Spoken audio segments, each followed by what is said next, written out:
Hello दोस्तों, कैसे आप सब लोग। अभी तक हम लोगों ने haloalkanes and haloarenes का 5 लेक्चर कंप्लीट कर चुके हैं। पहले लेक्चर में हम लोग उसका इंट्रोडक्शन देख लिए हैं। सेकेंड लेक्चर में हम लोग उसका नोमेनक्लेचर देख चुके हैं एंड थर्ड लेक्चर में nature of C X bond and fourth lecture में हम लोग देख चुके हैं उसका प्रिपरेशन एंड 5 लेक्चर में हम लोग उसका फिजिकल एंड केमिकल प्रॉपर्टीज देख चुके हैं एंड लास्ट लेक्चर बच रहा है chemical properties of haloalkanes, जिसके लिए कुछ इंपॉर्टेंट 11th क्लास का कॉन्सेप्ट आ जाता है। वो जानना आप लोगों के लिए बहुत ज़रूरी है। इस बात को जानने से पहले प्रॉपर्टीज हेलो अल्केन्स का प्रॉपर्टीज क्या होता है, कैसे होता है, उसे जानने के पहले कुछ इंपॉर्टेंट टॉपिक आता है, जैसे कि SN1 reaction mechanism, SN2 reaction mechanism. दोनों का दोनों न्यूक्लियोफिलिक सब्स्टिट्यूशन रिएक्शन के अंदर आता है। और न्यूक्लियोफिलिक सब्स्टिट्यूशन रिएक्शन जानने के लिए, उसके स्टेबिलिटी को जानने के लिए कौन सा रिएक्शन हो रहा है कौन सा नहीं हो रहा है, उसके लिए हम लोगों को स्टेबिलिटी ऑफ कार्बोकैटायन के बारे में जानना पड़ेगा।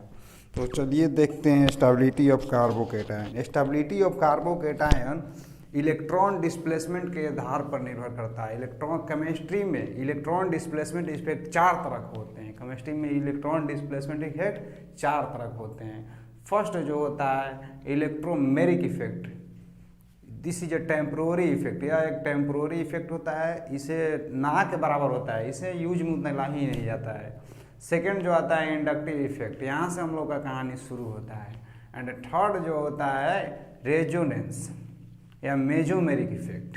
रेजोनेंस और मेजोमेरिक में थोड़ा सा अंतर है, वो सब आप लोगों को उतना डिटेल में नहीं जाना है, पर ऑफलाइन क्लास में बच्चा लोग को बता दिए हैं। एंड जो लास्ट इलेक्ट्रॉन डिस्प्लेसमेंट इफेक्ट है हाइपर कंजुगेशन। तीनों का अगर ऑर्डर देखा जाए कि कौन सा इफेक्ट अगर किसी भी कंपाउंड, कोई भी अगर ऑर्गेनिक कंपाउंड हो, उनमें से चारों इफेक्ट में से कौन सा इफेक्ट सबसे ज़्यादा स्टेबल होता है, कौन सा इफेक्ट यदि उसमें पाया जाए तो सबसे ज़्यादा होता है, तो सबसे ज़्यादा जो इफेक्ट आता है आप लोगों का रेजोनेंस और मेजोमेरिक इफेक्ट। रेजोनेंस और मेजोमेरिक इफेक्ट जिस कंपाउंड में भी होगा, वो सारा कंपाउंड हर कंपाउंड के कंपेयर में स्टेबल होगा। उसके बाद इसे हाइपर कंजुगेशन होगा। उसके बाद जो होता है स्टेबल कंपाउंड में तो हाइपर कंजुगेशन, फिर इंडक्टिव इफेक्ट आता है। यानी कि किसी भी कंपाउंड का अगर स्टेबिलिटी को देखना है तो अगर उस कंपाउंड में हाइपर कंजुगेशन और रेजोनेंस दोनों हो रहा है, तो शर्त यही है कि जितना ज़्यादा रेजोनेंस होगा उतना ही ज़्यादा वो स्टेबल होगा और हाइपर कंजुगेशन से भी स्टेबल होगा। अगर दो कंपाउंड अलग अलग दे दिया जाए, एक में हाइपर कंजुगेशन हो रहा है और एक मेजोमेरिक यानी रेजोनेंस इफेक्ट हो रहा है, तो हाइपर कंजुगेशन के कंपेयर में रेजोनेंस ज़्यादा स्टेबल होगा, रेजोनेंस वाला कंपाउंड ज़्यादा स्टेबल होगा। क्योंकि ऑर्डर देखा जाए दोनों का स्टेबिलिटी ऑर्डर, तो रेजोनेंस और mesomeric is greater stable then hyper conjugation and इससे ज़्यादा इंडक्टिव इफेक्ट से ज़्यादा हाइपर कंजुगेशन होता है, यानी सबसे कम स्टेबल इंडक्टिव इफेक्ट होता है। रेजोनेंस, हाइपर कंजुगेशन और इंडक्टिव इफेक्ट के आधार पर स्टेबिलिटी ऑफ कार्बन कैटायन को डिफाइन किया जाता है, जो कि हम डायरेक्ट लिख दिए हैं। ये आप लोगों को 11th क्लास में पढ़ना है, 12th क्लास में बस इसका यूज है, हम लिख दिए हैं, बस इसका यूज है, डिटेल में पढ़ना है। ऐसे GOC यानी कि जनरल ऑर्गेनिक केमिस्ट्री में भी पढ़ना रहता है, ऑफलाइन क्लास में बता चुके हैं, ध्यान देना। देखो सबसे ज़्यादा स्टेबल कार्बन होता है जो 3 degree phenyl carbocation. 3 degree phenyl carbocation, phenyl group को PH3 दिखाते हैं। जैसे देखो ये PH के होल 3 कार्बोकैटायन कहने का मतलब है कि 3 गो फेनाइल ग्रुप कार्बोकैटायन से जुड़ा रहेगा, इसका डिटेल मतलब ये होता है। देखो इसका मतलब ई होगा 3 डिग्री फेनाइल कार्बोकैटायन। ये फेनाइल के बदला में इसे बेंजीन रिंग भी बोल सकते हैं। 3 degree benzoyl carbocation, 3 degree benzyl carbocation. अब इसमें क्या है, PH3 का हॉल्ट वाइज, PH3 का हॉल्ट वाइज इस कार्बन पर है, इसका मतलब कि इस कार्बन पर से एक हट गया, 2 डिग्री बेंजाइल कार्बोकेटायन ही है। ये 3 डिग्री बेंजाइल कार्बोकेटायन है।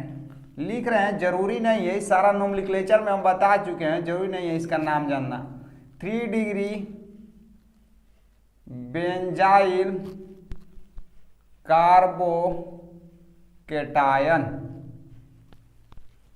कार्बोकेटायन कहने का मतलब उस पर कार्बन पर पॉजिटिव चार्ज, कार्बन पर पॉजिटिव चार्ज। केटायन का मतलब होता है पॉजिटिव चार्ज, कार्बोकेटायन का मतलब होता है पॉजिटिव चार्ज। ध्यान दो, पॉजिटिव चार्ज यहां पर क्यों आया था, कार्बन का वैलेंसी कितना 4, अभी इसके पास कितना वैलेंसी पूरा हुआ है 3, इसका एक इलेक्ट्रॉनवा है ये नहीं है, इलेक्ट्रॉनवा गया कहाँ, तो इसके साथ मान लो कोई अगर हाइड्रोजन जुड़ा होगा ना सिंगल बॉन्ड से, तो ये हाइड्रोजन जो है, ये तो हाइड्रोजन का इलेक्ट्रॉन है, और ये जो इलेक्ट्रॉन है कार्बन का इलेक्ट्रॉन था, जो ये इलेक्ट्रॉनवा लेकर हाइड्रोजन चला गया है। तो जब कार्बन का इलेक्ट्रॉन कोई लेकर चला जाएगा, यानी कार्बन इसे अपना इलेक्ट्रॉन दिया है, खुद का इलेक्ट्रॉन दिया है, जब खुद का इलेक्ट्रॉन कोई एटम देता है तो उस पर पॉजिटिव चार्ज आ जाता है, और जो लेता है उस पर नेगेटिव चार्ज आ जाता है। तो ये इलेक्ट्रॉन लेकर इसका चला गया है, इसलिए इस पर प्लस चार्ज आया है। सब में यही कंडीशन है।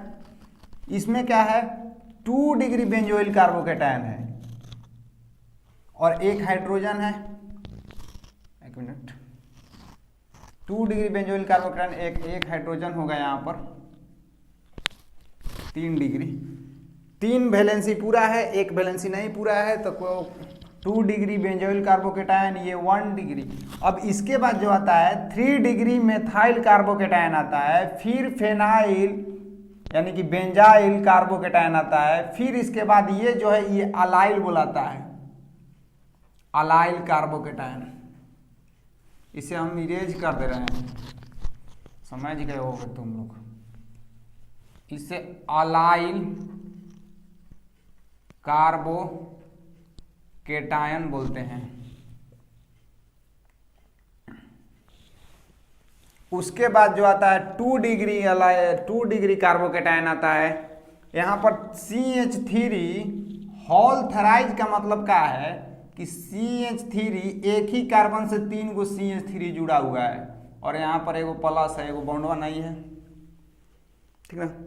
और CH2 हॉल 2 का मतलब है कि यहाँ पर CH3 दुइये को जुड़ा है, तो एगो हाइड्रोजन जुड़ा होगा, वही एक हाइड्रोजन है, 2 डिग्री कार्बोकेटायन।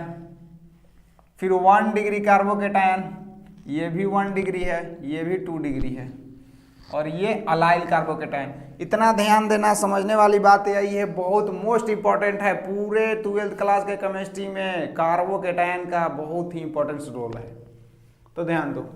सबसे ज़्यादा स्टेबल, हालांकि इससे भी ज़्यादा स्टेबल होता है, हम लोग नीचे लिखे हुए हैं देख लेंगे, इससे भी ज़्यादा स्टेबल होता है, लेकिन पहले ये देख लो 3 degree benzyl carbocation is most stable. उसके बाद 2 डिग्री बेंजाइल कार्बोकेटायन, उसके बाद जो आता है एक आता है जो 3 डिग्री कार्बोकेटायन है, only 3 degree carbocation, pure 3 degree carbocation. फिर उसके बाद जो आता है 1 डिग्री फेनाइल कार्बोकेटायन, फिर अलाइल कार्बोकेटायन, फिर उसके बाद जो आता है 2 डिग्री कार्बोकेटायन, फिर 1 डिग्री कार्बोकेटायन, फिर 1 डिग्री कार्बोकेटायन। इसे मेथाइल बोलेंगे, मेथाइल कार्बोकेटायन। सारा का नाम तुम लोग लिख सकते हो, मेथाइल कार्बोकेटायन।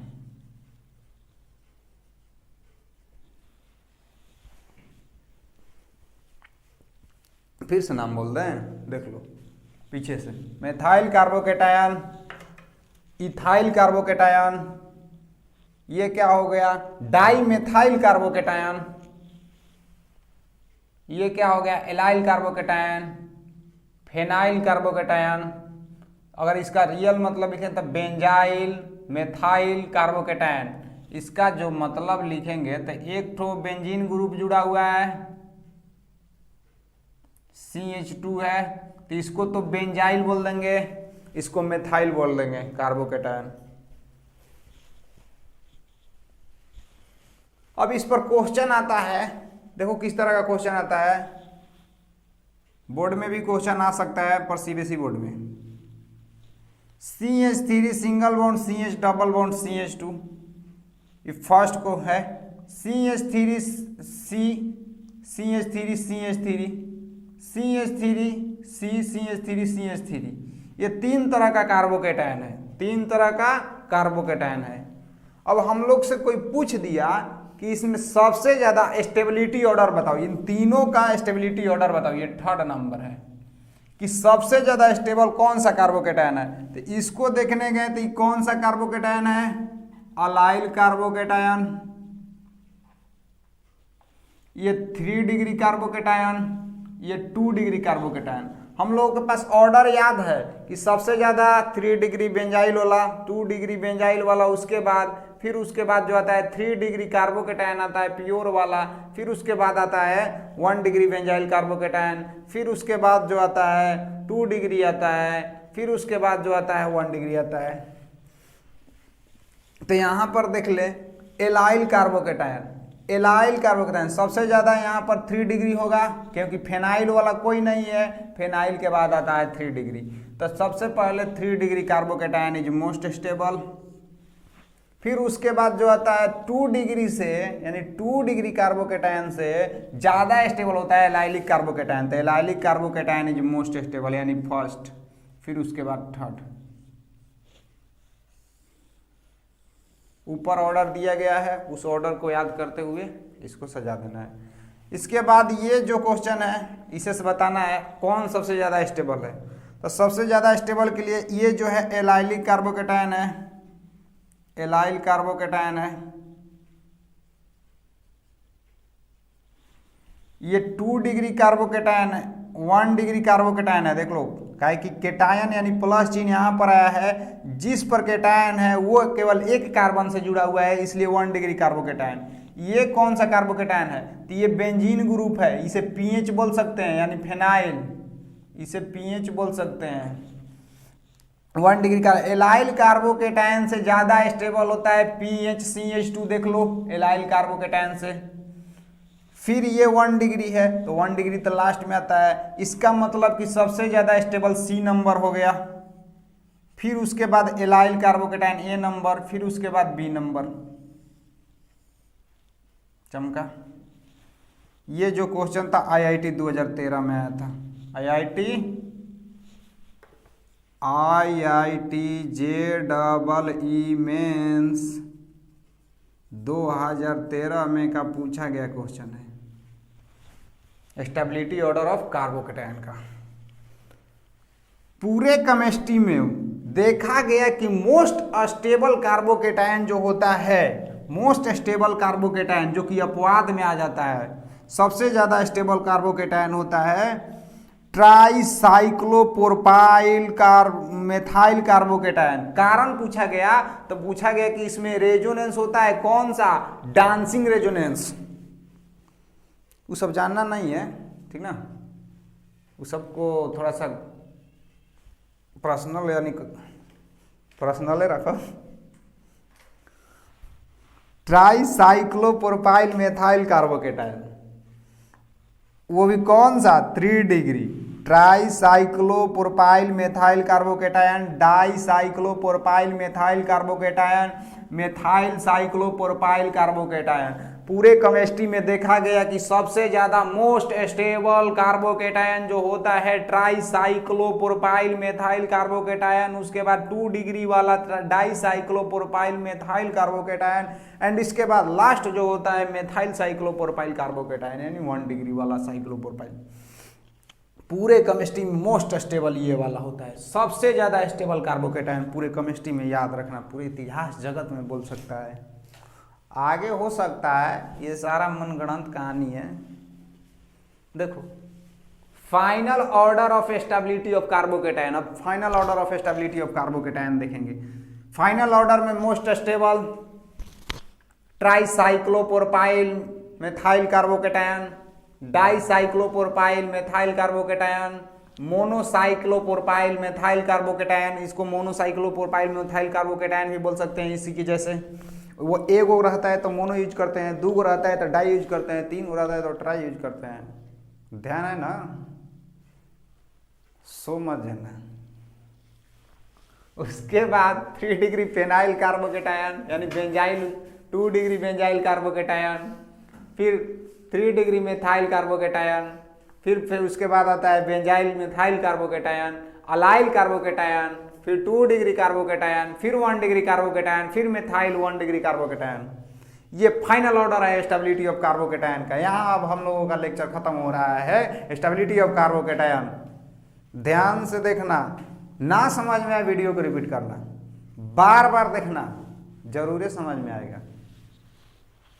ठीक है ना, नोट्स कर लो। अब हम लोग का नेक्स्ट टॉपिक इंडक्टिव इफेक्ट आ रहा है। देखो इंडक्टिव इफेक्ट क्या होता है। सारी बात जो बताएंगे इसमें 10% या 20% भी समझ में आएगा तो समझो कि तुम्हारा काम हो गया 12th के लिए। बस उतना ही समझना है, और नहीं समझना है तो कॉपी में बस लिख लेना है, जहाँ पर आएगा वहाँ पर जरूर समझ में आएगा। थोड़ा सा जानना है कि होता क्या है, नाम सुनना है, समझो कि नाम सुनना है। ये जो बता रहे हैं तो थोड़ा ज़्यादा हो जाएगा नाम से। समझो कि नाम सुनना है, कि बस किसी का नाम जानते हैं, सुने हैं कहीं। देखो इंडक्टिव इफेक्ट क्या होता है। इंडक्टिव इफेक्ट का मतलब तो प्रभाव होता है। ये जो भी इफेक्ट है इलेक्ट्रॉन डिस्प्लेसमेंट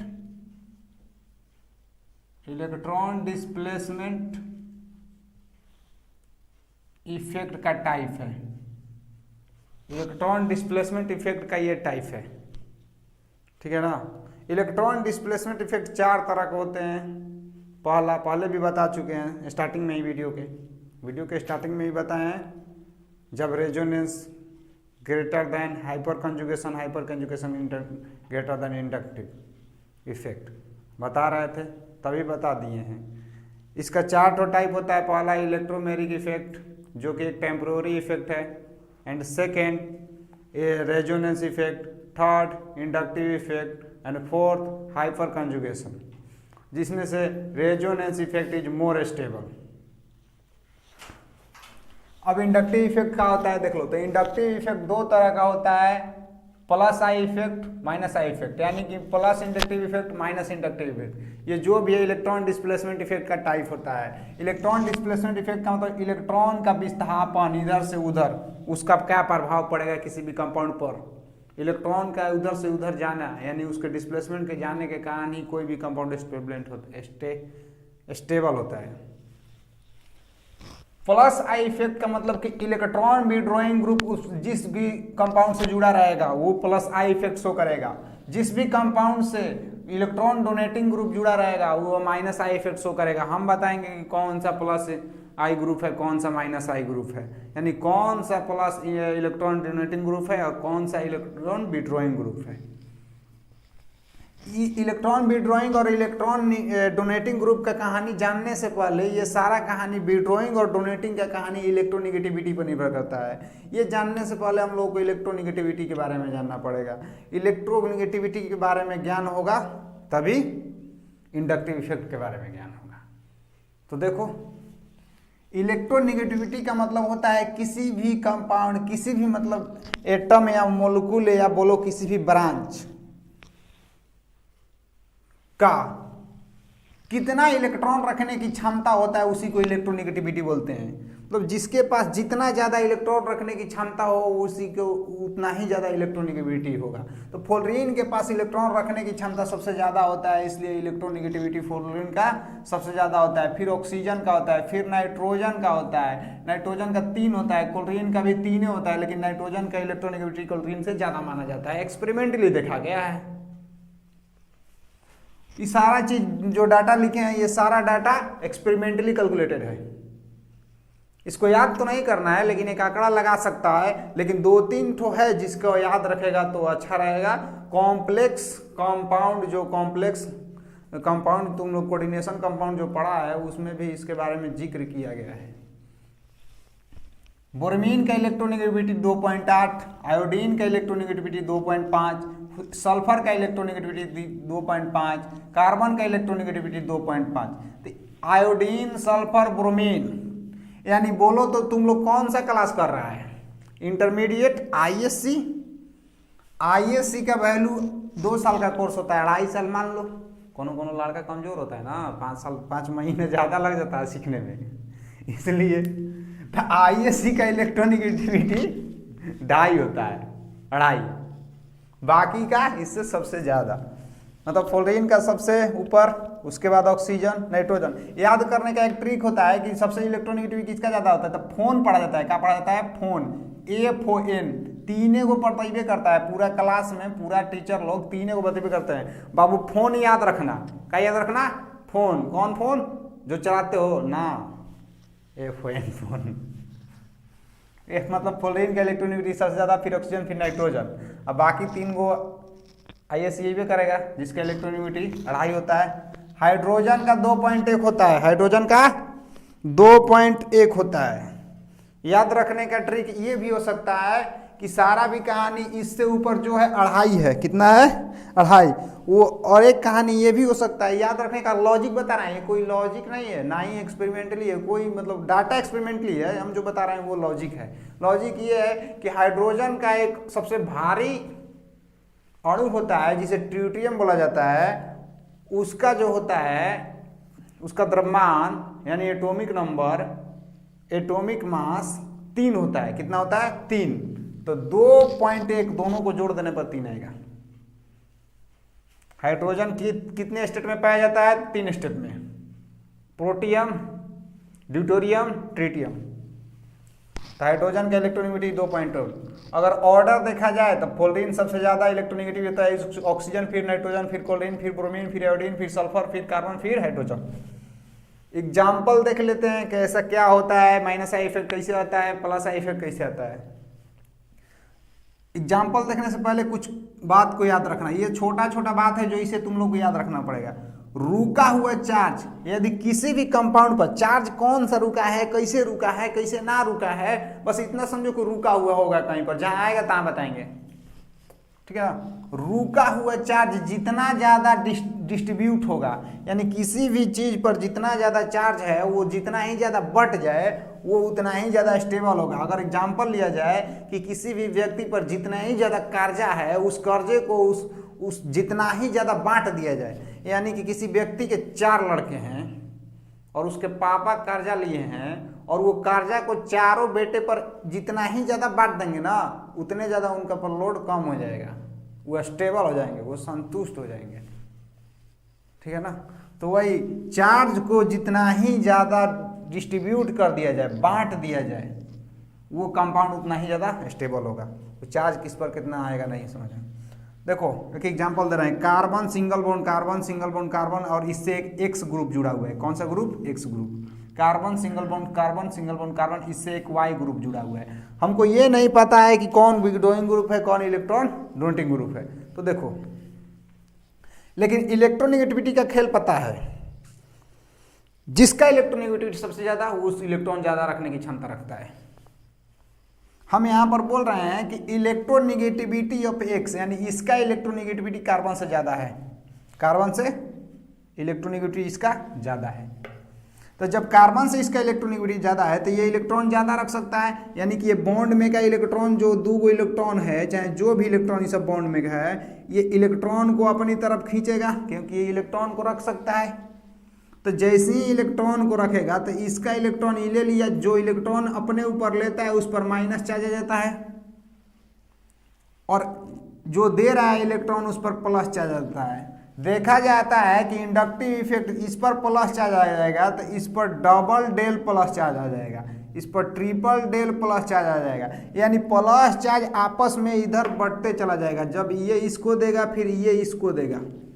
बात समझो, इलेक्ट्रोनेगेटिविटी होने के कारण यहाँ से इलेक्ट्रॉन खींचा और ये कार्बन इस कार्बन से इलेक्ट्रॉन खींचा, ये कार्बन इस कार्बन से इलेक्ट्रॉन खींचता है, समझ लो खींचता है, खींचेगा या ना खींचेगा, खींचता है।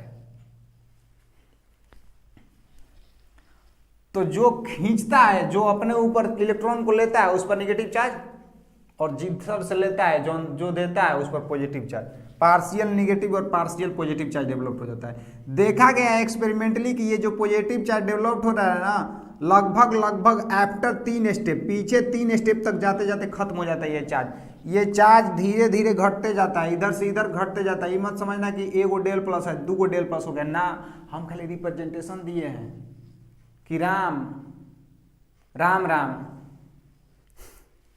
बकवास हो गया, राम कृष्णा। यहां पर देखो इलेक्ट्रोनेगेटिव ऑफ वाई लेस है इलेक्ट्रोनेगेटिव ऑफ कार्बन, यानी कि कार्बन का इलेक्ट्रोनेगेटिव इसमें ज्यादा है वाई से, तो कार्बन वाई से इलेक्ट्रॉन खींचेगा। जो इलेक्ट्रॉन दे रहा है उस पर पॉजिटिव चार्ज आ जाएगा, जो ले रहा है उस पर निगेटिव चार्ज। अब देखा गया है कि अब आफ्टर 3 स्टेप जाते जाते ये जो चार्ज होता है आपस में बंटकर समाप्त हो जाता है, 3 स्टेप तक जाते जाते, ठीक है ना। ध्यान देना, ये क्या कर रहा है, ये इलेक्ट्रॉन क्या कर रहा है, इलेक्ट्रॉन दे रहा है, ये इलेक्ट्रॉन दे रहा है। इधर बात समझो, ये इलेक्ट्रॉन विड्रॉ कर रहा है, इलेक्ट्रॉन को निकाल रहा है, इलेक्ट्रॉन को दे रहा है, तो इलेक्ट्रॉन डोनेटिंग ग्रुप ही हो गया, इलेक्ट्रॉन विड्रॉइंग ग्रुप हो गया, ये हो गया इलेक्ट्रॉन विड्रॉइंग ग्रुप, और ये इलेक्ट्रॉन डोनेटिंग ग्रुप हो गया। जो इलेक्ट्रॉन विड्रॉइंग ग्रुप है वो क्या शो करता है, तो प्लस आई इफेक्ट, यानी ये प्लस आई इफेक्ट शो करेगा। जो इलेक्ट्रॉन डोनेटिंग ग्रुप है वो माइनस आई इफेक्ट शो करेगा, वो माइनस आई इफेक्ट शो करेगा। तो कौन ज्यादा स्टेबल होगा, तो माइनस आई इफेक्ट वाला ज्यादा स्टेबल होगा। अपने ही समझो, ये व्यक्ति है, ये क्या कर रहा है, ये सब क्या कर रहा है, इधर से सब ले जाकर एक ऊपर ढकेल रहा है, इसके ऊपर ढकेल रहा है, यो दे रहा है इलेक्ट्रॉन, यो दे रहा है इलेक्ट्रॉन, यो दे रहा है इलेक्ट्रॉन, कभी लेकर जाए, इससे भी काट जाए, इससे भी काट जाए, इससे भी जाएगा, बेचारा मर जाएगा ना, कितना काट जा आएगा। नोट, जिस कंपाउंड में जितना ज्यादा माइनस आई इफेक्ट होगा वो उतना ही ज्यादा स्टेबल होगा, याद रखना। जिस कंपाउंड में जितना ज्यादा प्लस आई इफेक्ट होगा वो उतना ही ज्यादा अनस्टेबल कंपाउंड होगा। यही तो लॉजिक याद रखना है। माइनस आई इफेक्ट ज्यादा, माइनस आई इफेक्ट ज्यादा स्टेबल, ज्यादा स्टेबल, प्लस आई इफेक्ट ज्यादा, ज्यादा अनस्टेबल। अब देखो याद रखना है, बस थोड़ी बहुत बात याद रखना है, क्या है कि गलती तो तुम लोग में ही है, क्योंकि 11th क्लास को नहीं पढ़ा है, पढ़ लिया रहता तो अच्छा रहता। NF3 माइनस आई इफेक्ट इसमें सबसे ज्यादा होता है, फिर NR3 में माइनस आई इफेक्ट सबसे ज्यादा होता है। इसको क्या NF3 लिखा है, तो इसको NF3 ऐसे नहीं लिख सकते हैं। नाइट्रोजन का कितना वैलेंसी होता है, 3 गो, जब नाइट्रोजन पर 4 गो वैलेंसी आ जाता है उस पर तो प्लस चिन्ह डाल दिया जाता है। किसी का 3 वैलेंसी है और 4 वैलेंसी बना रहे हैं तो प्लस चिन्ह डालते हैं। अगर किसी का 2 वैलेंसी है और एगो कम वैलेंसी बना रहे हैं, मान लो नाइट्रोजन का 3 वैलेंसी है, एगो कम बनाएंगे तो उस पर माइनस डालेंगे, तो इसे NF3 भी लिख सकते हैं। NR3 फिर उससे ज्यादा होता है, सबसे ज्यादा माइनस आई इफेक्ट NF3 में, फिर NR3 में, NH3 में, फिर NO2 में, फिर साइनाइड में, फिर क्या है अल्डिहाइड है, ये अल्डिहाइड है, फिर क्या है कीटोन है, फिर क्या है C double bond OH carboxylic acid है, फिर chlorine, fluorine, chlorine, bromine, iodine, O single bond R, माने कि ester, alcohol, sorry ether, alcohol, ethyne, amine, और एमाइन के लगभग बराबर होता है बेंजाइल। बेंजाइल बोलो या फिनाइल बोलो। और इसके बाद जो आ जाता है इथीन, और उसके बाद जो आता है हाइड्रोजन। हाइड्रोजन में सबसे कम माइनस है इफेक्ट बोल सकते हो, लेकिन जनरली इसमें नो इफेक्ट होता है, ना माइनस आई होता है ना प्लस आई इफेक्ट होता है। इसके बाद प्लस आई इफेक्ट स्टार्टिंग हो जाता है। Order of plus I effect, सबसे ज्यादा plus I effect CH2 minus में होगा, फिर NH माइनस में होगा, OH माइनस में होगा, C double bond O minus में होगा प्लस आई इफेक्ट, फिर C सिंगल बॉन्ड CH3 मतलब 3 डिग्री कार्बन वाले में होगा, 2 डिग्री कार्बन वाला में होगा। इस पर प्लस चार्ज ना माइनस चार्ज दिया है, ये किसी से जुड़ेगा, ये किसी से जुड़ेगा यानी कि, और ये भी किसी से जुड़ेगा, इसलिए बॉन्ड दिया गया है। ये मिथाइल है, ये न्यूट्रल स्पेसीज है, इस पर कोई चार्ज नहीं है, इसका मतलब कि ये न्यूट्रल स्पेसीज है, ठीक है ना। ये प्लस आई इफेक्ट, ये जो प्लस आई इफेक्ट होता है इलेक्ट्रॉन को दूर धकेलने का कोशिश करता है। क्या करता है? इलेक्ट्रॉन को दूर ढकेलने का कोशिश करता है। ये सारा इलेक्ट्रॉन जो है इसे सबको दूर ढकेल रहा है, प्लस आई इफेक्ट, ठीक है ना। क्या करने का काम करता है? दूर ढकेलने का काम करता है। अब देखो यही सब ग्रुप जहां भी दिख जाए समझना कि वो कौन सा ग्रुप है, तो इलेक्ट्रॉन विड्रॉइंग ग्रुप है, इलेक्ट्रॉन विड्रॉइंग ग्रुप है, क्योंकि उसी में प्लस आई इफेक्ट होता है। और ये सारा ग्रुप जो है इलेक्ट्रॉन डोनेटिंग ग्रुप होता है। तो अब हम लोगों का minus I effect plus I effect का इतना ही, ये सारा बात बता दिए। कुछ समझ में आया ना होगा, पर उससे कोई मतलब नहीं है, बस कॉपी में रखना, जब आएगा तो समझ में आएगा।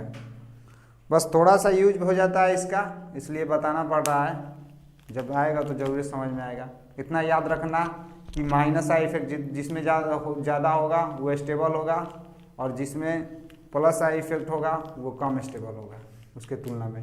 माइनस आई इफेक्ट जितना ज़्यादा होता है वो ज़्यादा एसिडिक होता है, और माइनस प्लस आई इफेक्ट जितना ज़्यादा होता है ज़्यादा बेसिक होता है। यही तो कहानी है, जो ज़्यादा एसिड कम बेसिक। इतना सारा बात बोल रहे हैं, तुम लोग बोल रहा होगा पता ना क्या बोल रहे हैं, कहाँ से बोल रहे हैं, कुछ पढ़ने नहीं पड़ रहा है। पड़ेगा, समय आएगा, इंतजार करना पड़ेगा। जितना बोल रहे हैं उसे देखो, और एक बार ना वीडियो को बार बार देखो, ना समझ में आए तो इतना करना। अगर ना समझ में आएगा तो कमेंट करना, कमेंट में ज़रूर लिखो, कमेंट में लिखेगा तो समझ में आएगा कि बच्चा लोग पढ़ रहा है।